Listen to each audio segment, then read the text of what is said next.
Dans la sous-préfecture de Bonguera, le taux de scolarisation est encore faible. 5 000 écoliers pour 37 écoles. Les effectifs atteignent difficilement 20 écoliers par classe.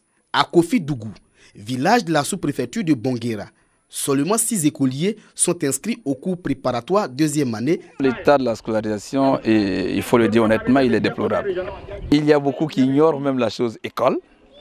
Et il y a certains villages où on préfère parler aujourd'hui islam,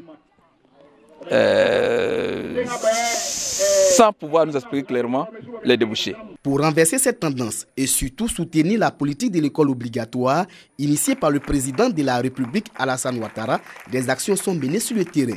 7 bâtiments de 3 salles de classe avec bureaux ont été construits dans les sous-préfectures de Mbayakoro et Bonguera. C'est une initiative du député de la localité. Coût des réalisations, plus de 250 millions de francs CFA. La scolarisation aujourd'hui en Côte d'Ivoire est obligatoire. Nous avons parcouru tout le département. Nous avons vu qu'en matière d'infrastructures scolaires, la région est en retard. Et c'est pour nous une priorité. Les bâtiments ont été officiellement remis à la famille éducative et aux populations. Des réalisations qui viennent améliorer les conditions d'apprentissage des écoliers des villages bénéficiaires. Notre rêve, c'était d'avoir 3 autres classes pour compléter ce bâtiment qui est là. Et heureusement pour nous, et puis par la grande surprise, un jour, le député est venu nous dire qu'il aura la construction des restes de l'école. Vraiment, nous sommes très heureux. Depuis la rentrée scolaire 2015-2016, l'école est obligatoire pour tous les enfants âgés de 6 à 16 ans en Côte d'Ivoire. Des tôles froissées entassées dans l'une des salles de classe, des contreplaqués de plafond qui pendent, une charpente affaissée. Nous sommes au groupe scolaire Gabiodji de Gabiadji dans le département de San Pedro.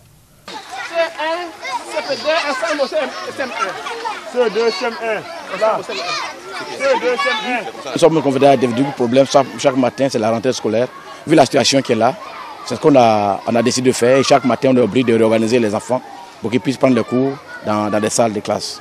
CP2 ici, C1 là, dans la même salle. Les 2 cours sont dans la même salle.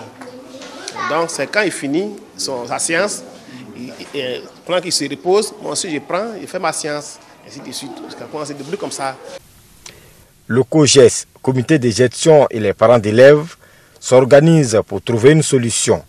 Vu la situation dans laquelle nous nous trouvons, nous avons décidé de rencontrer les parents la semaine prochaine. Bien, on va lancer des convocations, les parents vont venir et ensemble nous allons discuter. Et il va y avoir une levée de coordination et chaque parent va donner quelque chose pour qu'on y pense déjà. Nous sommes allés vers les autorités vraiment pour leur soumettre nos doléances. Jusque-là, on ne va pas avoir de situation.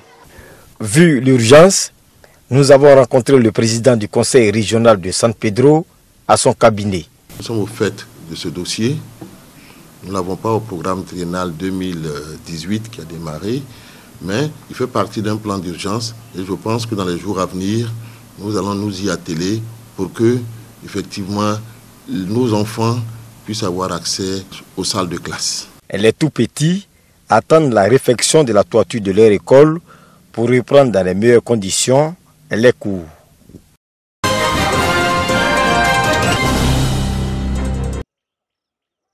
Situé vers le CAFOP de Yamoussoukro, Djiglo, la parcelle de 100 hectares de forêt créée par le premier président de la République de Côte d'Ivoire, Félix Houphouët-Boigny, connaît désormais des actions de reboisement en faveur de sa réhabilitation. Le Lions Club Abidjan-Océan, avec l'appui de ses partenaires, s'inscrit dans cette dynamique. Une opération de plantine d'arbres à son actif va s'effectuer dans cette forêt historique de Djiglo. L'opération démarre avec 2000 plants de mélina sur une superficie de 2 hectares. Le lancement de la première phase des activités de reboisement a mobilisé les autorités locales, les représentants des communautés et les chefs traditionnels. La forêt Djiglo est le poumon de Yamoussoukro, c'est un filtre. Donc quand vous la détruisez, il y a le phénomène de pollution et de toxicité. Nous reviendrons voir ces arbres bientôt et je profite de l'occasion pour continuer. Il est prévu la réhabilitation complète, donc par étapes, On a décidé de mettre une cellule en place pour qu'il y ait un suivi après le planting. Il ne suffit pas de faire le planting et puis ne pas faire un suivi. Cette action de Lions Club Abidjan-Océan fait suite à la première opération de planting d'arbres initiée par la direction régionale des eaux et forêts du Bélier qui a permis de reboiser 3 hectares de cette portion de forêt en voie de disparition.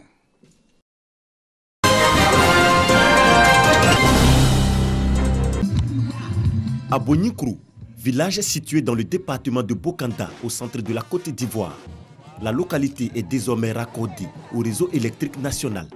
Un vœu longtemps caressé par les populations de ce village qui devient aujourd'hui une réalité. Grâce à cette mise sous tension, les populations pourront exercer des activités génératrices de revenus. Un véritable soulagement. Quand je vois le village à Bonikrou éclairé, c'est un sentiment de joie, de fierté pour moi. L'électricité, c'est tout. Aujourd'hui, tout le monde est dans la joie. Même les enfants peuvent s'amuser. Ce qui me réjouit encore plus, c'est que nous avons une école primaire qui n'était pas éclairée. Et aujourd'hui, nous avons de la lumière dans toutes les classes. Le président du mouvement pour le développement économique et socio-culturel d'Abonikrou a saisi l'occasion pour inviter les cadres à s'investir dans le développement de la localité. La fête de la lumière à Abonikrou a bénéficié du soutien du chef d'état-major général des armées de Côte d'Ivoire, le général de corps d'armée Touré Sekou, ainsi que celui des cadres et élus de la région du Nzi. L'électrification du village d'Abonikrou, peuplé de plus de 1000 âmes, annonce donc un nouveau départ pour le développement de ce village.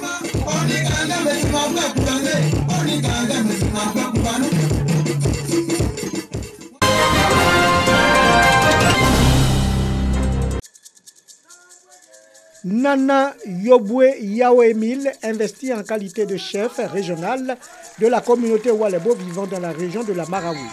Cette communauté entend raffermir ses liens de solidarité et de cohésion sociale afin de se réaliser et contribuer à l'essor de sa région d'accueil. Venus en grand nombre, les ressortissants de Sakassou ont confié la destinée de leur organisation à Nana Yao Yobwe. Ma première priorité, c'est de prôner l'union. Il faut pouvoir étendre nos actions pour que ça puisse prendre les autres départements. Donc nous allons œuvrer dans ce sens-là. Quand il y a l'union, il y a la paix. Donc après la paix, nous allons essayer de toucher toutes les autres régions environnantes. Une installation faite dans la pure tradition Akan. Un retour aux sources salutaires.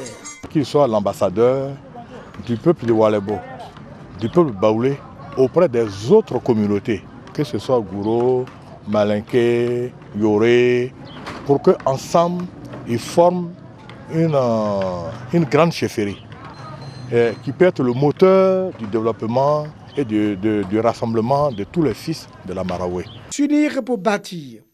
Le Walebo en donne l'exemple avec le soutien des siens et la caution des autorités de la Marawi.